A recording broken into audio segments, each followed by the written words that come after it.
Hello बच्चों, आज मैं आपको एक और नई कहानी सुनाऊंगी जिसका नाम है फूटा घड़ा। किसी गांव में रामू नाम का एक गरीब किसान अकेला रहता था। रामू के पास एक छोटा सा खेत था जिस पर खेती करके उसका गुजारा चलता था। एक दिन रामू बाजार में खेत के लिए बीज खरीद रहा होता है। तभी उसकी नजर दो बड़े और सुंदर घड़ों पर पड़ती है। वाह, ये तो बहुत बड़े और गहरे घड़े हैं। नदी से पानी भरकर लाने के लिए ये बिल्कुल सही रहेंगे। वैसे भी घर में रखे उस छोटे घड़े में बहुत कम पानी आता है। रामू बीज छोड़कर उन दोनों घड़ों को खरीद लेता है और घर की तरफ बढ़ने लगता है। ये मुझे बहुत अच्छी चीज मिल गई। कल से मैं हर रोज इन्हीं दोनों घड़ों में पानी भरकर लाया करूंगा। मुझे यकीन है इनका पानी मेरे लिए बिल्कुल भी कम नहीं पड़ेगा। ये सब सोचते हुए रामू घर पहुंचता है। अगली सुबह वो एक डंडे के दोनों किनारों पर रस्सी की मदद से घड़ों को बांध देता है और वो नदी की तरफ चल पड़ता है। रास्ते में वो एक कच्चे और बेजान रास्ते से होते हुए नदी के पास पहुंचता है और दोनों घड़ों को पानी से लबालब भर लेता है। वाह रे वाह, इतने सारे पानी से तो पूरे दिन का काम हो जाएगा। मजा आ गया। अब तो मुझे 2 दिन तक यहाँ आना ही नहीं पड़ेगा। इसी खुशी में रामू पानी लेकर गाता गुनगुनाता घर की तरफ चलने लगता है। घर पहुंचकर वो जैसे ही घड़ों को जमीन पर रखता है, वो देखता है कि एक घड़े में पूरा और दूसरे घड़े में आधा पानी है। ये देखकर वो समझ जाता है कि एक घड़ा फूट चुका है। ये घड़ा तो फूट गया। फूटे घड़े को देखकर रामू कुछ सोचने लगता है। तभी उसे एक तरकीब सूझती है। अरे फूटा हुआ है तो क्या हुआ, मेरे पास इसके लिए भी काम है। इसके बाद रामू दोनों घड़ों का पानी मिट्टी के एक बड़े बर्तन में पलट देता है और खेत में काम करने चला जाता है। इसी तरह दिन बीतते जाते हैं और रामू हर रोज दोनों घड़ों को लेकर नदी पर जाता रहता है। ये देखकर फूटे घड़े को खुद पर शर्म आने लगती है। मैं फूटा हुआ हूँ, ये बात पता होने के बाद भी मालिक रोज मुझे अपने साथ नदी पर लेकर जाते हैं। मुझे बिल्कुल अच्छा नहीं लगता। मैं इनकी मेहनत को बेकार नहीं कर सकता।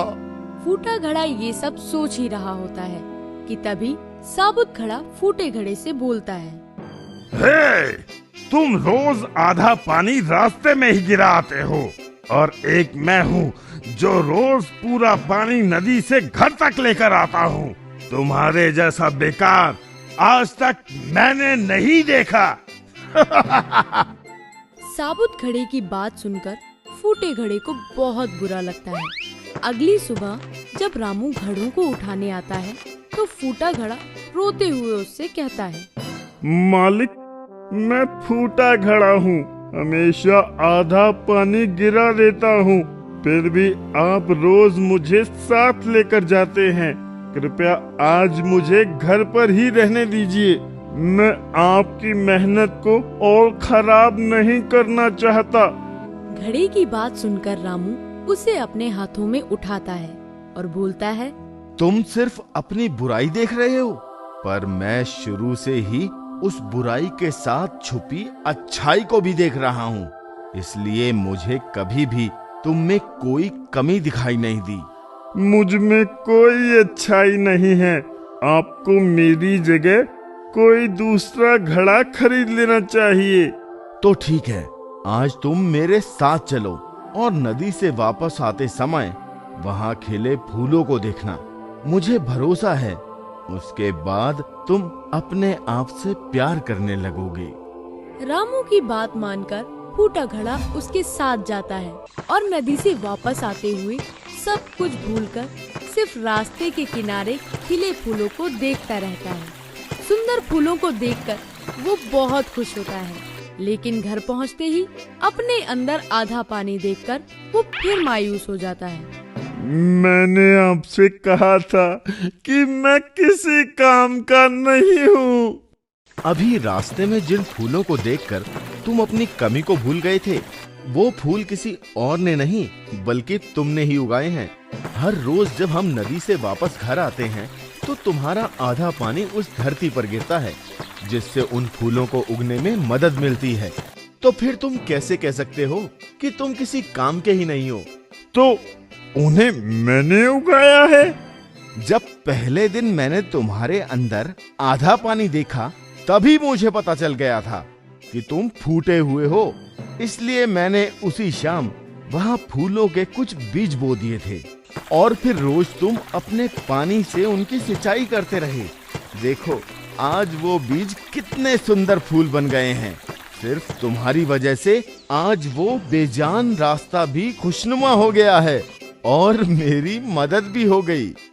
इन सब में आपकी मदद कैसे हुई? वो ऐसा है कि अब मैं खेती के साथ साथ उन फूलों को भी बाजार में बेचने लगा हूँ, जिससे मेरे पास थोड़ा अधिक धन आ जाता है। उस धन से मैं खेत के लिए ज्यादा और अच्छे बीज खरीद लेता हूँ। ये सब तुम्हारी वजह से ही हो पाया है, इसलिए आज के बाद कभी खुद को बेकार मत समझना। रामू की बात सुनकर फूटे घड़े को अपनी अहमियत का एहसास हो जाता है। इसके बाद वो खुद से प्यार करने लगता है और फिर कभी खुद को बेकार नहीं समझता। तो बच्चों, इस कहानी से हमें ये शिक्षा मिलती है कि हमें कभी भी किसी की कमी का मजाक नहीं बनाना चाहिए, बल्कि उसकी अच्छाई को ढूंढकर उसे और निखारना चाहिए। तो दोस्तों, आपको हमारी आज की ये कहानी और रामू की चतुराई और नेक दिली कैसी लगी? ये हमें कमेंट में लिखकर जरूर बताएं और साथ ही ये भी बताएं कि अगर आप रामू की जगह होते तो क्या करते।